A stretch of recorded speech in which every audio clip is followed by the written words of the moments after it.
आपको ये भारतीय इतिहास है एग्जाम्पल का।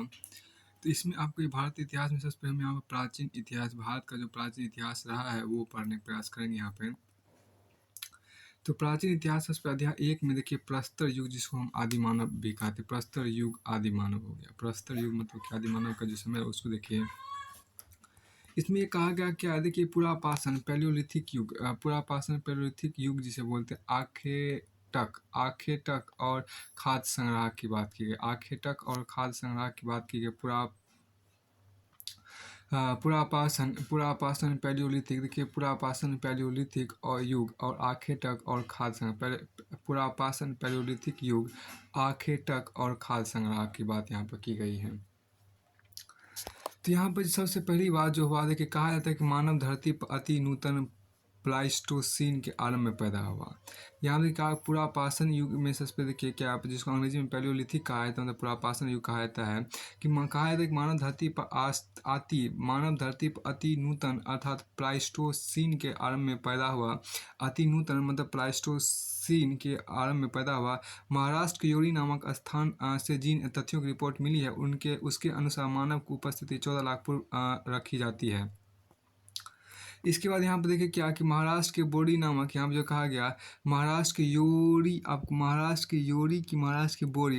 की बोरी आपको है। तो महाराष्ट्र के बोरी नामक स्थान से जिन तथ्यों की रिपोर्ट मिली है उसके अनुसार मानव की उपस्थिति 14 लाख पूर्व रखी जाती है। 20 लाख से 15 लाख वर्ष पूर्व और दक्षिण अफ्रीका में प्रथम मानव कहे जाने वाले मानव होमो हैबिलिस का प्रादुर्भाव हुआ। देखिए होमो हैबिलिस का मतलब हो गया हाथ वाला मानव अथवा कारीगर मानव को बोलते हैं। पत्थरों को टुकड़ों में तोड़कर उन्हें तराश कर उनका औजार के रूप में प्रयोग किया।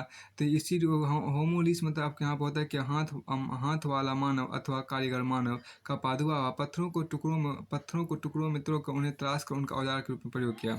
18 से 16 लाख वर्ष पृथ्वी पर सीधे मानव अथवा होमो इरेक्टस का आविर्भाव हुआ। पत्थर का हस्तकुठार के निर्माण अगिन के आविष्कार का श्रेय इन्हीं को जाता है। ये होमो इरेक्टस को जाता है। पृथ्वी पर होमो सैपियंस बुद्धिमान मानव के आविर्भाव का काल 2,30,000 से लेकर 30,000 वर्ष पूर्व निर्धारित किया जा सकता है। देखिए आधुनिक मानव अथवा होमो सैपियंस 1,15,000 वर्ष पूर्व उत्तरी पुरापाषाण काल में दक्षिण अफ्रीका में प्रकट हुआ। भाषा के जन्म का समय 50,000 ईस्वी पूर्व माना जाता है। 50,000 ईस्वी पूर्व माना जाता है। अब तक होमो सैपियंस के अवशेष भारत उपमहाद्वीप में कहीं भी नहीं प्राप्त हुए। अब तक होमो सैपियंस के अवशेष भारत उपमहाद्वीप में कहीं से भी नहीं प्राप्त हुए। हालांकि श्रीलंका में होमो सैपियंस के जीवाश्म मिले हैं लगभग 34,000 वर्ष पूर्व में। अब देखिए पुरापाषाण युग की अवस्थाओं की बात यहाँ पर की गई है। पुरापाषाण युग की जो अवस्थाएं आपको यहाँ पर कही गई उसको थोड़ा सा देखिए। पुरापाषाण युग की अवस्थाएं जो आपको कही गई, पहला आरंभिक या निम्न पुरापाषाण युग, जिसको बोलते हैं 6,000 से लेकर 15 पुरापाषाण युग की जो अवस्थाएं हैं, इससे पहले देखिए आपको आरंभिक या निम्न पुरापाषाण युग जिसको बोलते हैं आरंभिक या निम्न पुरापाषाण युग, जो लगभग 6 लाख 61,000 देखिए 61,000 लाख 6 लाख से लेकर 1,50,000 ईस्वी पूर्व तक रहा। उसके बाद आपको मध्य पुरापाषाण युग जो रहा वह 1,50,000 ईस्वी पूर्व से लेकर 35,000 ईस्वी पूर्व तक रहा। और उसके बाद ऊपरी पुरापाषाण युग जिसको हम अपर पैलियोलिथिक एज बोलते हैं, ये जो आपको रहा ये 35,000 ईस्वी पूर्व से लेकर 10,000 ईस्वी पूर्व तक रहा। तो देखिए आरंभिक या निम्न पुरापाषाण युग जो रहा वो आपको कितना 6 लाख ईस्वी पूर्व से लेकर 1,50,000 ईस्वी पूर्व तक रहा। और मध्य पुरापाषाण युग जो रहा वो आपको 1,50,000 ईस्वी पूर्व से लेकर 35,000 ईस्वी पूर्व तक रहा। और ऊपरी पुरापाषाण युग जो रहा वो आपको कितना 35,000 ईस्वी पूर्व से लेकर 10,000 ईस्वी पूर्व तक रहा। अब यहाँ देखिए नोट यहाँ पर क्या 40,000 ईस्वी पूर्व और 15,000 ईस्वी पूर्व के बीच दक्कन के पठार में मध्य पुरापाषाण युग तथा ऊपरी पुरापाषाण युग दोनों के औजार मिलते हैं। देखिए 40,000 ईस्वी पूर्व और 15,000 ईस्वी पूर्व के बीच दक्कन के पठार में मध्य पुरापाषाण युग तथा उत्तरी पुरापाषाण युग दोनों के औजार मिलते हैं। ये देखिए 40,000 ईस्वी पूर्व और 15,000 ईस्वी पूर्व के बीच दक्कन के पठार में मध्य पुरापाषाण युग तथा ऊपरी पुरापाषाण युग दोनों के औजार मिलते हैं। आरंभिक पुरापाषाण युग की बात यहाँ पर की। देखिए आरंभिक पुरापाषाण युग जो उसको देखिए, अधिकांश आरंभिक पुरापाषाण युग हिमयुग में गुजरा है। आरंभिक यहाँ पर देखिए अधिकांश आरंभिक पुरापाषाण युग हिमयुग में गुजरा है। अफ्रीका में आरंभिक पुरापाषाण युग संवतः 20 लाख वर्ष पूर्व हुआ पूर्व शुरू हुआ। अफ्रीका में आरंभिक पुरापाषाण युग संभवतः 20 लाख वर्ष पूर्व शुरू हुआ, लेकिन भारत में आरंभिक पुरापाषाण युग 6 लाख वर्ष से अधिक पुराना नहीं है। देखिए यहाँ पर क्या है कि अफ्रीका में आरंभिक पुरापाषाण युग संभवतः 20 लाख वर्ष पूर्व शुरू हुआ, लेकिन भारत में आरंभिक पुरापाषाण युग 6 लाख वर्ष से अधिक पुराना नहीं है। अब देखिए लक्षण क्या हुआ, लक्षण यहाँ पर कुल्हाड़ी, हस्त कुठार, विदारणी और खंडक चौपर का उपयोग हुआ। देखिए आरंभिक पुरापाषाण युग के स्थल अब पाकिस्तान में पड़ी पंजाब की सोअन या सोअन नदी की घाटी में पाए जाते हैं। आरंभिक पुरापाषाण युग के स्थल अब पाकिस्तान में पड़ी पंजाब की सोअन या सोहन नदी की घाटी में पाए जाते हैं। उसके आगे यहाँ पर कहा गया मध्य पुरापाषाण युग कहा गया। मध्य पुरापाषाण युग कहा गया है। मध्य पुरापाषाण युग में क्या, इस युग में उद्योग मुख्यतः पत्थर की पपड़ी से बनी वस्तुओं का था। मध्य पुरापाषाण युग में उद्योग मुख्यतः पत्थर की पपड़ी से बनी वस्तुओं का था। मुख्य औजार को पपड़ियों से बने विविध प्रकार के फलक, हेदनी और खुरचनी था।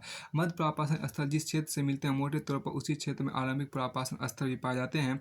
ऊपरी पुरापाषाण काल यहाँ देखिए भारत में ऊपरी पुरापाषाण काल के 566 स्थल पाए गए हैं। फिर यहाँ पे विशेषता क्या देखिए, नए चकमक उद्योग की स्थापना की गई है इसकी ऊपरी पुरापाषाण काल में। और ऊपरी पुरापाषाण काल की दूसरी विशेषता कि आधुनिक प्रारूप के मानव जिसको होमो सेपियंस बोलते हैं, होमो सेपियंस का उदय हुआ। गुजरात के टिब्बो देखिए, गुजरात के टिब्बो के ऊपरी तलों पर ऊपरी पुरापाषाण भंडार भी मिला है, जिसकी विशेषता है कि सल्कों, पड़कों, तक्षनियों और खुरचनियों की अपेक्षा के अधिक माजा। देखिए ऊपरी पुरापाषाण युग का अंत आपको 10,000 ईस्वी पूर्व के आसपास हिम युग के अंत के साथ ही हुआ था। अब देखिए आग का आविष्कार पुरापाषाण काल में, आग का आविष्कार पुरापाषाण काल में, आग का आविष्कार जो है पुरापाषाण काल में आपको हुआ था। अब देखिए यहाँ पर जो कहा गया मध्यपाषाण, जिसको हम अंग्रेजी में मेसोलिथिक बोलते हैं, मेसोलिथिक मतलब मध्यपाषाण बोलते हैं। मेसोलिथिक युग आखेटक और पशुपालक आपको हो गया। मध्यपाषाण की बात यहाँ पर करते हैं, मेसोलिथिक की बात करते हैं। मेसोलिथिक की जो यहाँ पर आपको होती है, मध्यपाषाण की बात हम यहाँ पर करते हैं, मेसोलिथिक की बात करते हैं। मेसोलिथिक युग आपको आखेटक और पशुपालक की बात करते हैं। आखेटक और पशुपालक की बात करते हैं। प्रस्तर युग देखिए, प्रस्तर युगीन संस्कृति में 9,000 ईस्वी पूर्व में मध्यवर्ती अवस्था का आरंभ हुआ, जो मध्यपाषाण युग कहलाती है। देखिए यह पुरापाषाण युग और नवपाषाण युग के बीच का संक्रमण काल है। मध्यपाषाण युग के लोग शिकार करके, मछली पकड़ के और खाद्य वस्तुएं बटोर कर पेट भरते थे। आगे चलकर वे पशुपालन भी करने लगे। देखिए यहाँ पर नोट में क्या, 3 पेशे शिकार करना, मछली पकड़ना और खाद्य वस्तु बटोरना, शिकार करना, मछली पकड़ना और खाद्य वस्तुएं बटोरना तो पुरापाषाण युग से ही चले आ रहे थे, पर अंतिम पेशा पशुपालन नवपाषाण संस्कृति से जुड़ा है। देखिए मध्यपाषाण युग के विशिष्ट औजार हैं सूक्ष्म पाषाण या पत्थर के बहुत छोटे औजार, जिसको माइक्रोलिथ्स बोलते हैं। मध्यपाषाण युग के विशिष्ट औजार हैं सूक्ष्म पाषाण या पत्थर के बहुत छोटे औजार, जिसको माइक्रोलिथ्स बोलते हैं। भारत में मध्यपाषाण देखिए, भारत में मध्यपाषाण स्थल राजस्थान, दक्षिण उत्तर प्रदेश, मध्य प्रदेश मध्य और पूर्वी। देखिए यहाँ भारत में मध्यपाषाण स्थल आपको राजस्थान, दक्षिणी उत्तर प्रदेश, मध्य और पूर्वी भारत, दक्षिण भारत में कृष्णा नदी के दक्षिण में है। राजस्थान देखिए यहाँ पर क्या है, राजस्थान में बांगोर स्थल का, राजस्थान में बागोर स्थल का उच्छनन, राजस्थान में आपको बागोर स्थल का उच्छनन भली भांति हुआ। यहाँ सुस्पष्ट सूक्ष्म पाषाण फलकों का उद्योग था और यहाँ के निवासियों की जीविका शिकार और पशुपालन से चलती थी। फिर आपको आगे यहाँ पर कहा गया, देखिए मध्य प्रदेश में आदमगढ़ और राजस्थान में बांगोर पशुपालन का प्राचीनतम साक्ष्य प्रस्तुत करते हैं। मध्य प्रदेश में क्या देखिए, आपको मध्य प्रदेश में आदमगढ़ और राजस्थान में यहाँ देखिए क्या कि मध्य प्रदेश में आदमगढ़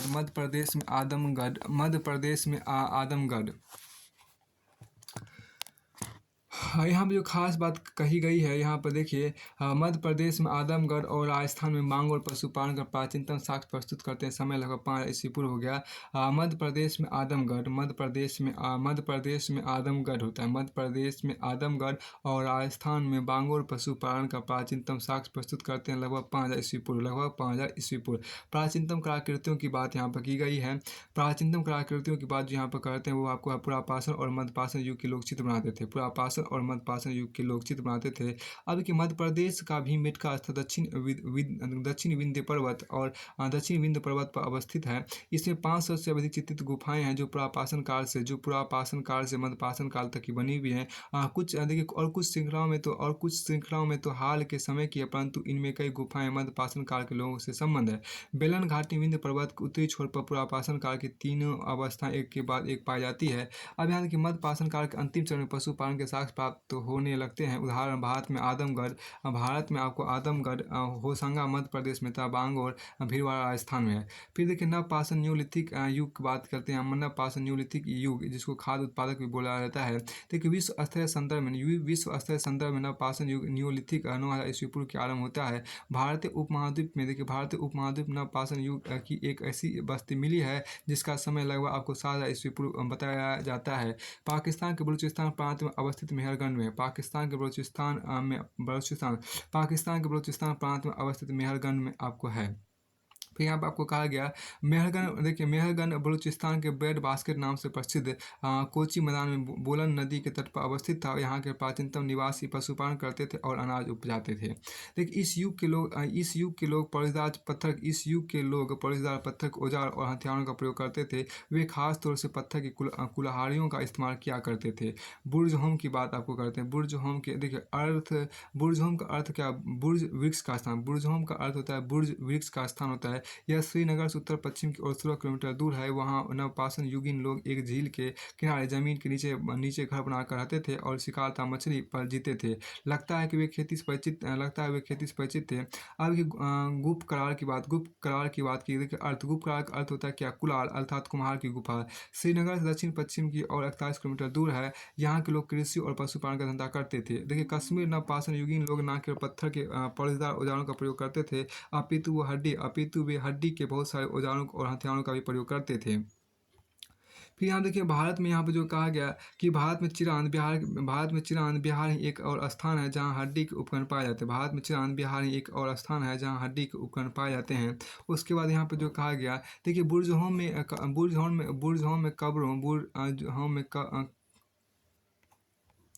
इसके बाद यहाँ पर देखिए क्या कि बुर्ज होम में आपको एक मिनट देखिए यहाँ बुर्ज होम में कब्रों में पालतू कुत्ते भी अपने मालिकों के शव के साथ दफनाए जाते थे। यह प्रथा भारत के अन्य किसी भी भाग में नवपाषाण युगीन लोगों में शायद नहीं थी। देखिए नवपाषाण युग के दक्षिण भारत में गोदावरी नदी में दक्षिण में निवासी पत्थर की कुल्हाड़ियों का और कई तरह के प्रस्तर फलकों का भी प्रयोग करते थे। जानवर पालते थे। सिलबट्टे के प्रयोग से प्रकट होता है कि वे अनाज पैदा करना जानते थे।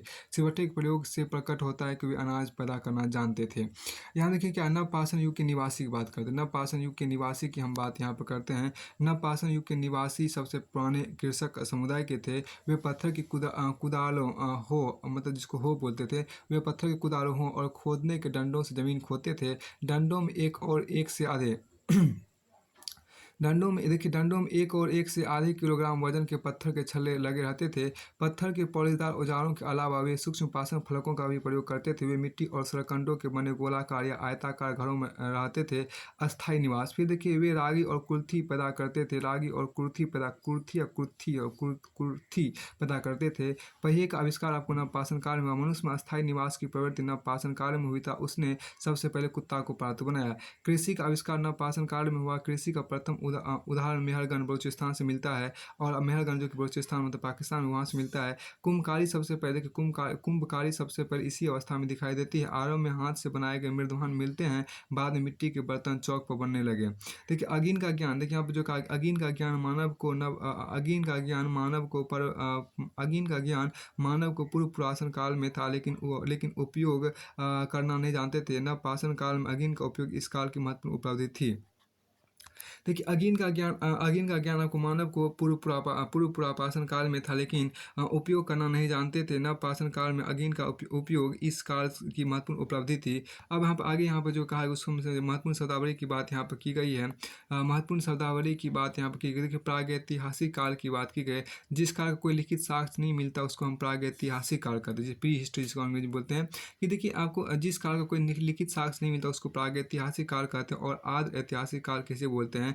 कि इस काल में लिपि के साक्ष्य तो हैं, किंतु उनके अपदय या दुर्बोध होने के कारण उनसे कोई निष्कर्ष नहीं निकलता। उसी को हम आद ऐतिहासिक काल बोलते हैं। आद ऐतिहासिक काल क्या होता है? इस काल में लिपि के साक्ष्य तो हैं, किंतु उनके अपदय मतलब अपठ है मतलब जिसको पढ़ा नहीं जा सके, या दुर्बोध होने के कारण उनसे कोई निष्कर्ष नहीं निकलता। और ऐतिहासिक काल क्या है? देखिए, ऐतिहासिक काल जब से लिखित विवरण मिलना आरंभ होता है तब से ऐतिहासिक काल आरंभ होता है।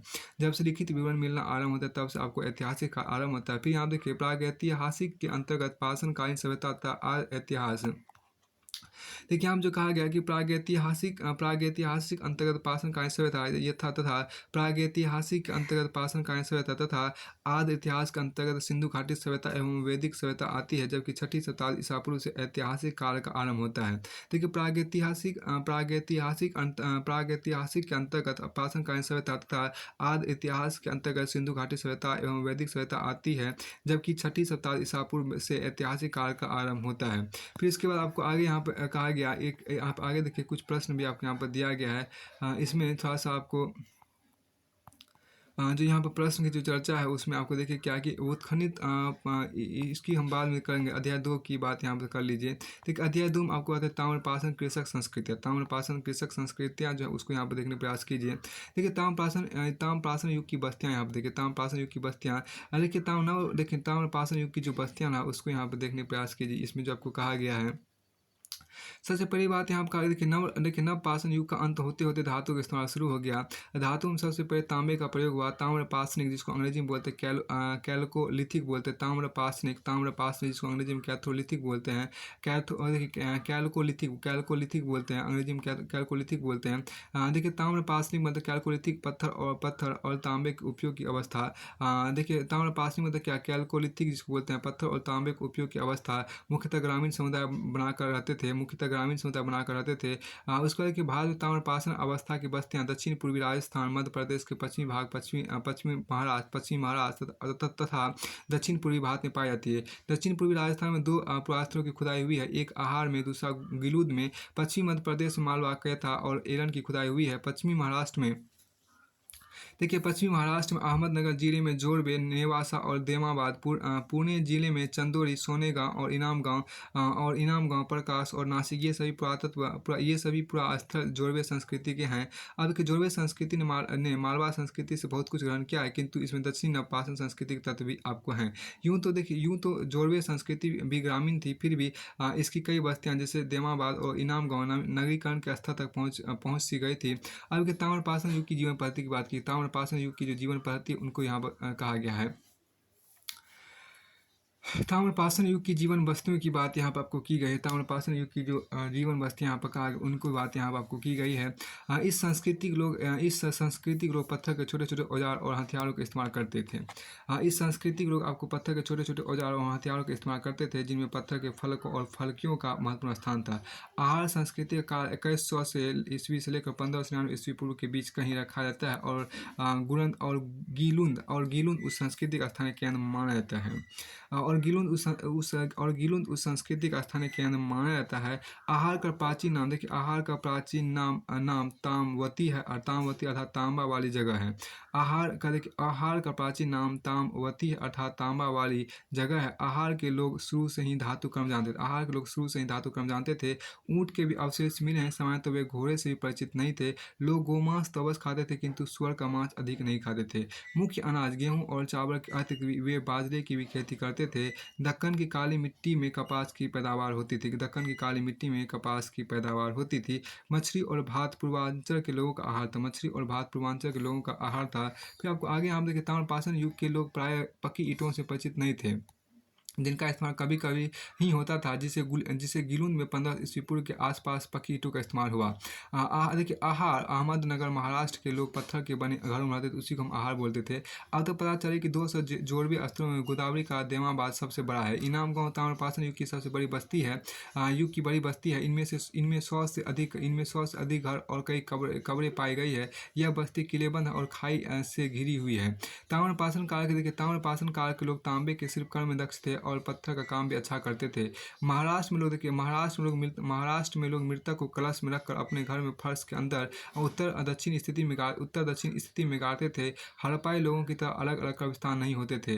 कब्र में हड्डियां और तांबे कुछ वस्तुएं भी रखी जाती थी, जो जाहिर है कि परलोक में मृतक के इस्तेमाल के लिए होती थी। देखिए, ताम्रपाषाण युग के लोग आपको माती देवी की पूजा करते थे। मिट्टी की स्त्री मूर्ति, वृषभ जिसको सांड बोलते, वृषभ या सांड धार्मिक पंथ का